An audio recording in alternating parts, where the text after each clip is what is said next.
नमस्कार, मैं एल के गौतम एडवोकेट आपका स्वागत करता हूं।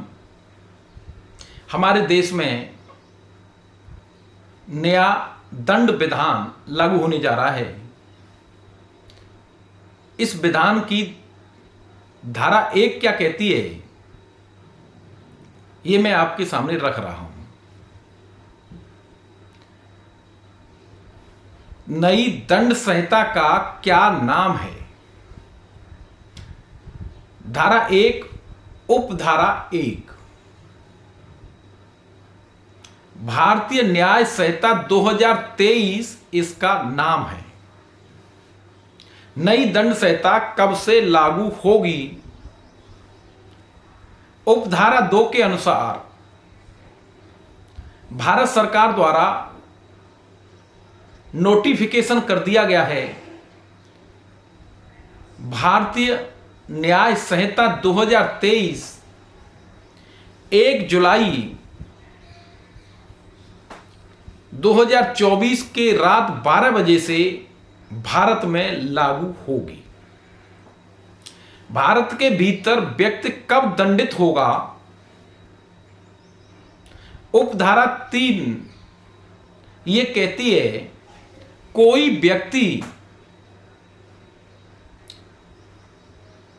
भारतीय न्याय संहिता के नियमों के विरुद्ध कोई कार्य या लोभ करता है और उस कार्य या लोभ के लिए भारत के भीतर दोषी है, इस संहिता के अधीन दंडित किया जाएगा, अन्यथा नहीं।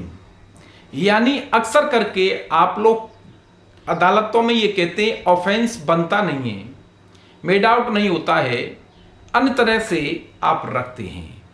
इसी धारा में उपधारा में यह बता दिया गया है, स्पष्ट कर दिया गया है, अगर कोई अपराध नहीं बनता है तो दंडित नहीं किया जा सकता है। यह उपधारा 3 किसी एफआईआर के संबंध में अगर अपराध के इंग्रेडिएंट कंप्लीट नहीं होते हैं तो वो संजीवनी बूटी है। नेक्स्ट क्वेश्चन, भारत से बाहर व्यक्ति कब दंडित होगा?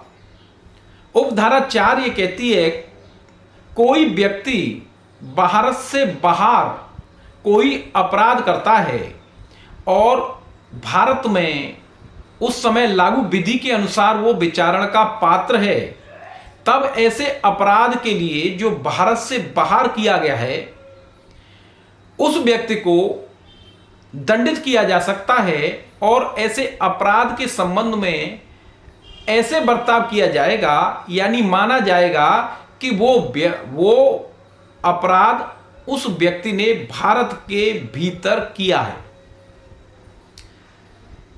अगला प्रश्न, भारतीय न्याय संहिता के उपबंध का विस्तार कहां तक होगा?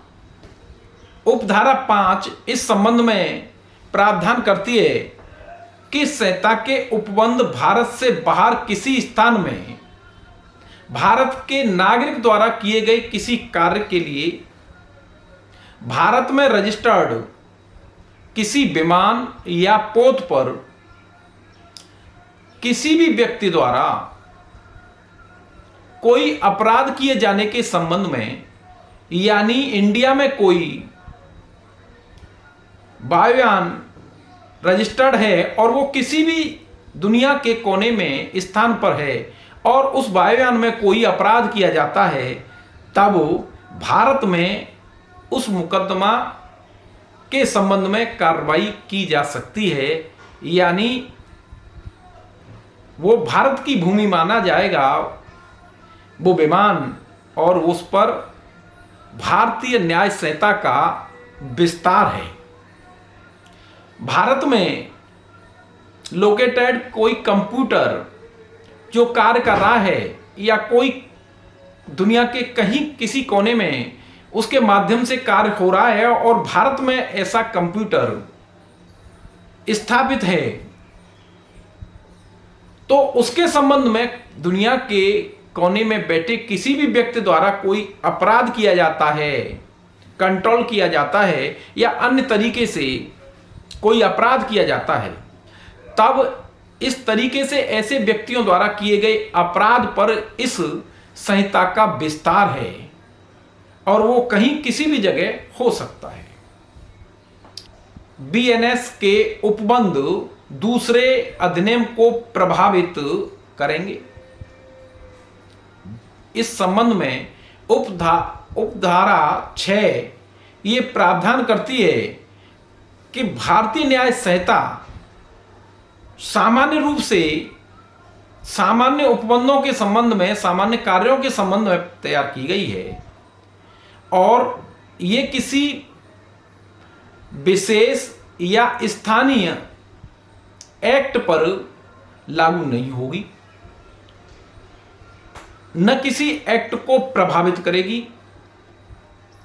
वो सारे स्पेशल एक्ट, लोकल एक्ट, वो इसके क्षेत्राधिकार से बाहर होंगे, लेकिन कोई एक्ट अपने आप में पूर्ण नहीं है, तब बीएनएस लागू होगी।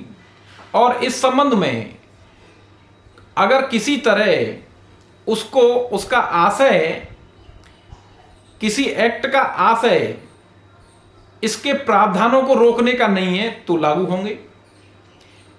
कोई अपराध विशेष या स्थानीय और भारतीय न्याय संहिता के उपबंधों के अधीन है, यानी दोनों एक्ट में आता है, तब स्पेशल एक्ट और लोकल एक्ट प्रभावी रहेगा। यानी दूसरे अर्थ में भारतीय न्याय संहिता का प्रभाव दूसरे अधिनियम कानून पर नहीं पड़ेगा। मैंने आपके संबंध में धारा 1 भारतीय न्याय संहिता नया कानून रखने का प्रयास किया है। आप कमेंट बॉक्स में प्लीज अवश्य अपने विचार रखें। अगर कोई त्रुटि है या कहीं स्पष्ट नहीं हो पाया है या अन्य बात है तो आप कमेंट बॉक्स में कमेंट कर सकते हैं। बहुत बहुत धन्यवाद।